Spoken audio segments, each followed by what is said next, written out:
राहुल राहुल राहुल, सुबह उठते ही राहुल, रात को सोने से पहले राहुल, पूरा दिन भर राहुल और सपनों में भी राहुल। ऐसा लगता है दोस्तों कि बीजेपी के नेताओं को ना राहुल गांधी के नाम का फोबिया हो गया है।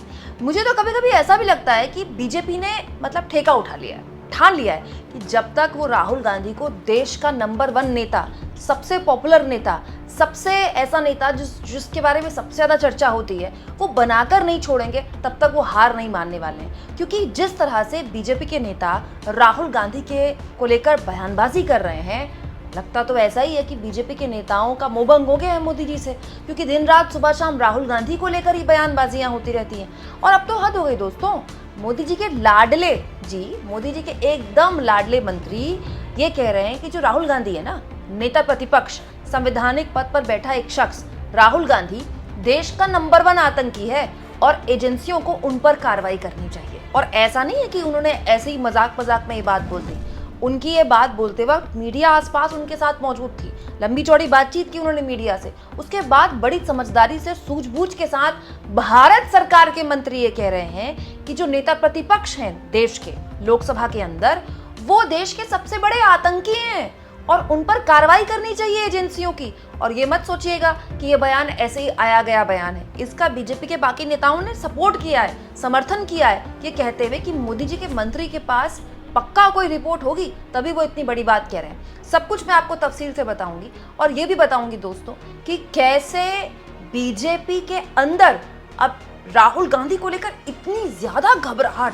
इतनी ज्यादा नर्वसनेस, इतना ज्यादा मतलब अंडर कॉन्फिडेंट हो गई है बीजेपी की राहुल गांधी को लेकर इस तरह की बयानबाजी। दोस्तों, केंद्रीय राज्य मंत्री रवनीत सिंह बिट्टू ने राहुल गांधी को लेकर विवादित बयान दिया है, बहुत ही वाहियात बयान दिया है। उन्होंने कहा है कि राहुल गांधी देश के नंबर 1 आतंकी हैं और अगर किसी एजेंसी को किसी के खिलाफ सबसे पहले कार्रवाई करनी चाहिए तो वो राहुल गांधी है।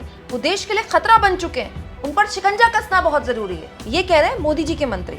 आगे सुनिए, वो ये भी कह रहे हैं कि राहुल गांधी का भारत से कोई लेना देना नहीं है, उनकी परवरिश भी विदेश में हुई है और उनके रिश्तेदार भी विदेश में रहते हैं। मुझे ये कहने में कोई गुरेज नहीं है कि उनका भारत के हितों से कोई लेना देना नहीं है।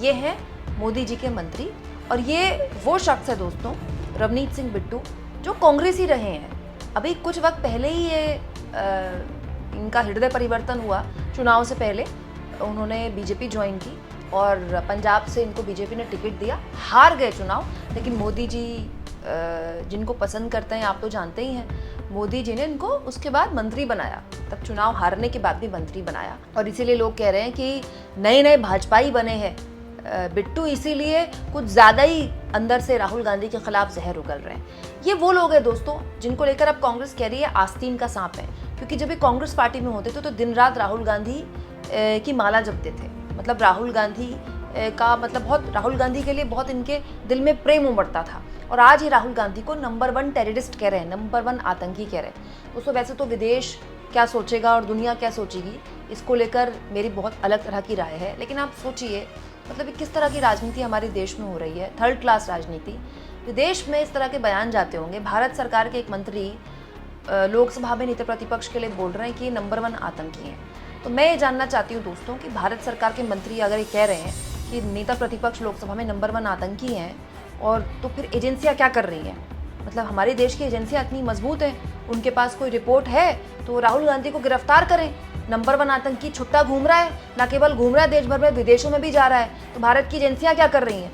और अगर ऐसा नहीं है तो फिर इस तरह की बयानबाजी का क्या मतलब है? हालत ये होगी दोस्तों कि जिस बयान से बीजेपी को किनारा करना चाहिए, जिस बयान से बीजेपी को बचना चाहिए, या फिर जिस बयान के लिए बिट्टू से माफी मंगवानी चाहिए, उनका समर्थन हो रहा है भाई, उनका सपोर्ट हो रहा है। तो बड़ा सवाल ये कि क्या सोची समझी रणनीति के तहत बीजेपी इस तरह के बयान बुलवा रही है अपने नेताओं से? क्योंकि ये खबर देख लीजिए आप दोस्तों, दिल्ली बीजेपी के सांसद हैं रामवीर सिंह बिधूड़ी, उन्होंने बिट्टू के इस बयान का सपोर्ट करते हुए कहा है, बिट्टू भारत सरकार में मंत्री हैं, संवैधानिक पद पर बैठे हैं, उनके पास ऐसी जानकारी जरूर होगी, इसीलिए उन्होंने ये बयान दिया है। राहुल गांधी बाहर जाकर ऐसे बयान देते हैं जिससे देश की प्रतिष्ठा गिरती है। बताइए, राहुल गांधी ने बाहर जाकर क्या बोल दिया?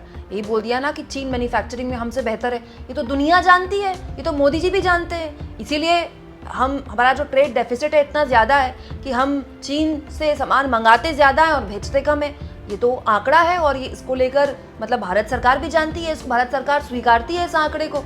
खुद हमारे विदेश मंत्री ये बात बोल चुके हैं कि वो इकोनॉमी में से बड़ा देश है हमारा, चीन हमसे बड़ा देश है, तो हम इसमें क्या कर सकते हैं। खुद हमारे देश के विदेश मंत्री ये कह चुके हैं, अभी रिसेंटली कह चुके हैं कि हम चीन से व्यापार नहीं बंद कर सकते।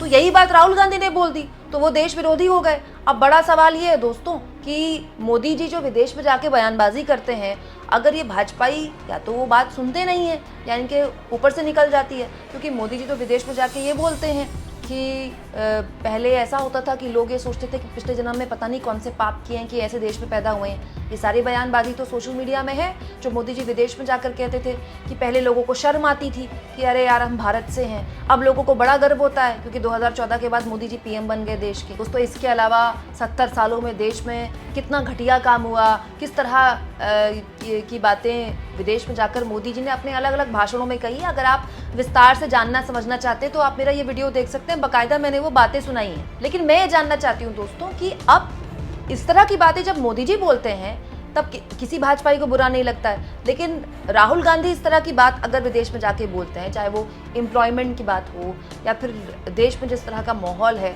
या भारत सरकार की आलोचना करने की बात हो, तो सबको दिक्कत होती है। दोस्तों इस पूरे के पूरे मुद्दे पर कांग्रेस ही नहीं, दूसरे विपक्षी दलों ने भी बिट्टू को आड़े हाथों लिया है। सुप्रिया सुनीत ने कहा है जिसने राहुल गांधी के आगे पीछे करके अपना पूरा राजनीतिक करियर बनाया, वो सत्ता के लालच में विरोधियों की गोदी में बैठकर सस्ते बयान दे रहा है। रवनीत बिट्टू तुम और भौंको, क्योंकि दुनिया को तुम्हारी गलीच असलियत पता चलनी चाहिए। शास्त्रों में तुम जैसों को ही आस्तीन का सांप कहा गया है।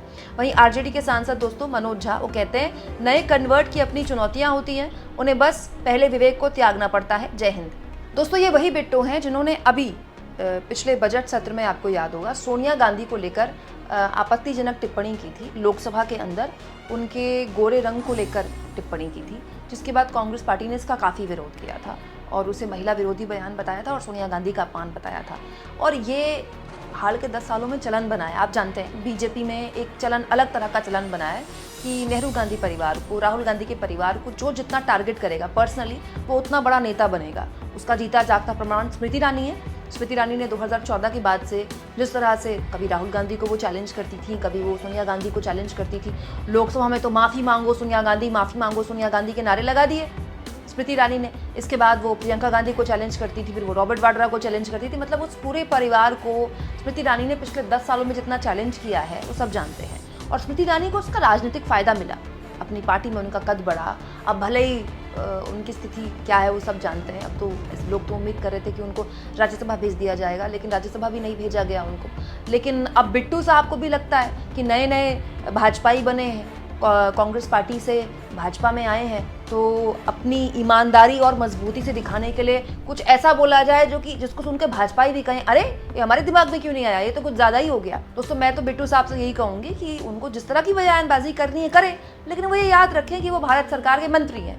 क्योंकि अब अगर वो ये कह रहे हैं कि राहुल गांधी नंबर 1 टेररिस्ट हैं, देश के नंबर 1 आतंकी हैं, तो ये तो मोदी जी पर एक बड़ा सवाल है कि मोदी जी कैसी सरकार चला रहे हैं, न जाने कि उनके देश का नंबर 1 टेररिस्ट छुट्टा घूम रहा है, लोकसभा में नेता प्रतिपक्ष बना हुआ है। ये तो मोदी जी पर एक बहुत बड़ा क्वेश्चन मार्क है। तो मोदी जी या तो राहुल गांधी को जेल में डालें, और अगर ऐसा कुछ नहीं है तो फिर ऐसे मंत्रियों को मोदी जी क्यों झेल रहे हैं। कहीं ऐसा तो नहीं कि ये भाषा बिट्टू किसी और की बोल रहे हैं और उनसे कोई बुलवाया जा रहा है। मैं तो बिट्टू साहब से यही कहूँगी, बिट्टू साहब आप भले ही आला कमान को खुश करने के लिए इस तरह की भाषणबाजी कर रहे हो, लेकिन स्मृति ईरानी का हाशिया देख लीजिए। जब राजनीतिक फायदा खत्म होता है ना, तो वनवास कब दिया जाता है नेताओं को खुद पता नहीं होता है। ध्यान रखिए, आप कांग्रेस छोड़कर बीजेपी में शामिल हुए हैं, कल को राजनीति में क्या पता, हमारे देश में तो दल बदलुओं का आपको पता ही है, कल को बीजेपी छोड़कर फिर कांग्रेस में शामिल होना पड़ जाए, तो कम से कम ऐसी बयानबाजी तो मत दीजिए। दोस्तों आपको क्या लगता है ये बीजेपी के नेताओं के अंदर की इतनी इनसिक्योरिटी क्यों है? कोई कह रहा है उनकी सांसदी छीन लो, कोई कह रहा है उनको गिरफ्तार कर लो। अभी बीजेपी के एक नेता ने उनको जान से मारने की धमकी दी थी, वो भी दिल्ली के ही नेता थे, विधायक थे, पूर्व विधायक। मतलब किस तरह की बयानबाजी है? जो इस तरह की बयानबाजी दे रहा है उसका सपोर्ट भी बीजेपी वाले कर रहे हैं, कोई खंडन नहीं कर रहा, कोई माफी भी नहीं मांगता इस तरह की बयान की। क्या वजह है इसकी? कमेंट बॉक्स में जरूर लिखें और जितना हो सके चैनल को शेयर करें, सब्सक्राइब करें और थैंक्स और ज्वाइन के ऑप्शन से अगर आप चाहें तो कुछ आर्थिक मदद भी चैनल की जरूर करें।